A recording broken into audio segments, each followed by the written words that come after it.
വൃശ്ചികോത്സവത്തോടനുബന്ധിച്ച് നൂറനാട് പടനിലം പരബ്രഹ്മ ക്ഷേത്രത്തിൽ കാർഷിക സമ്മേളനം നടത്തി. കൃഷിമന്ത്രി പി പ്രസാദ് ഉദ്ഘാടനം നിർവഹിച്ചു. ബ്രാൻഡ് ഷോപ്പിലൂടെ കാർഷിക ഉൽപ്പന്നങ്ങളും വിതരണം ചെയ്യുമെന്ന് മന്ത്രി പറഞ്ഞു. കർഷകരുടെ ഉൽപ്പന്നങ്ങൾ മറ്റ് തരം ഉൽപ്പന്നങ്ങളാകുമ്പോൾ അതിന്റെ ഗുണം വൻകിട കമ്പനി കൊണ്ടുപോകുന്നതായി കൃഷിമന്ത്രി പി പ്രസാദ് പറഞ്ഞു. ആരെക്കൊണ്ടാവും കൃഷി ചെയ്യാൻ എന്നൊക്കെ ചോദിക്കുന്നവർ ഉണ്ടാകും. അങ്ങനെ ചോദിക്കുന്നവരും കൃഷിയുടെ ആനുകൂല്യം കൈപ്പറ്റുന്നുണ്ട് എന്നുള്ളതാണ് യാഥാർത്ഥ്യം. ഞാൻ ഒരിക്കലൊരു മീറ്റിംഗിൽ ചോദിച്ചു, കൃഷിയുടെ ആനുകൂല്യം കൈപ്പറ്റുന്നവർക്കും കൈവെക്കാൻ. എൻ്റെ ആ നിർദ്ദേശം അല്ലെങ്കിൽ ആ അഭിപ്രായം കേട്ടപ്പോൾ ഒരു 600-700 പേർ പങ്കെടുത്ത ആ ഹാളിനകത്തിരുന്നവരിൽ 10-20 പേർ മാത്രമാണ് കൈകൾ പൊക്കിയത്. കൃഷിയുടെ ആനുകൂല്യം കൈപ്പറ്റുന്നവർ കൈവെക്കാനായിരുന്നു ഞാൻ പറഞ്ഞത്. മഹാഭൂരിപക്ഷം പേരും കൈവെക്കാതെ ഇരുന്നു. ഞാൻ അവരുടെ അടുത്തതായി പറഞ്ഞത്, നിങ്ങൾ ഭക്ഷണം കഴിക്കുന്നവർ കൈവെക്കൂ എന്നായിരുന്നു. മിക്കവാറും എല്ലാവരും ഒലിഞ്ഞിരുന്ന് ചിരിക്കുന്നതാണ് കണ്ടതല്ല. ഒരാൾ ഭക്ഷണം കഴിക്കുന്നുണ്ട് എങ്കിൽ കൃഷിയുടെ ആനുകൂല്യം കൈപ്പറ്റുന്നു എന്നാണ് അതിൻ്റെ അർത്ഥം.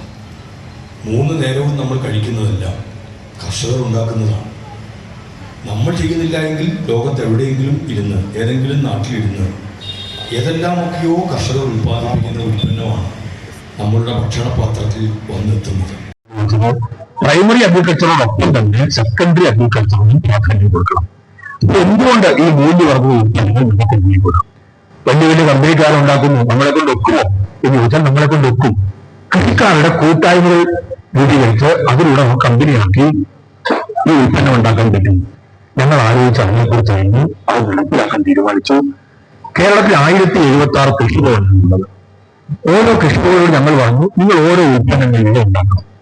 ആ ഒരു കൃഷിഭവന്റെ കീഴിൽ കർഷകരുടെ കൂട്ടായ്മയോ കർഷകനോ ആയിക്കോട്ടെ ഉണ്ടാക്കണം.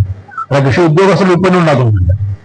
എല്ലാം ഉണ്ടാവില്ല ഞങ്ങൾക്ക് ഉറപ്പുണ്ടായിരുന്നു. കുട്ടനാട്ടിൽ ചിലയിടങ്ങളിൽ നെൽകൃഷി മാത്രമേ ഉള്ളൂ. അവരെല്ലാം അത് സപ്ലൈകോയ്ക്ക് കൊടുത്ത് പൈസ മേടിക്കുന്നു, അത് വളർത്തില്ല. അപ്പോൾ 1000 എണ്ണമെങ്കിലും ഉണ്ടാവുമെന്ന് വിചാരിച്ചു. ഇന്ന് അഭിമാനത്തോട് പറയട്ടെ, 3000-ലധികം ഉൽപ്പന്നങ്ങൾ നമുക്കിന്ന് കൃഷിക്കാരൻ കേരളത്തിൽ ഉത്പാദിക്കുന്ന ഉൽപ്പന്നങ്ങളാണ്. അപ്പൊ ഇതിനൊരു പൊതു പേര് വേണ്ടേ?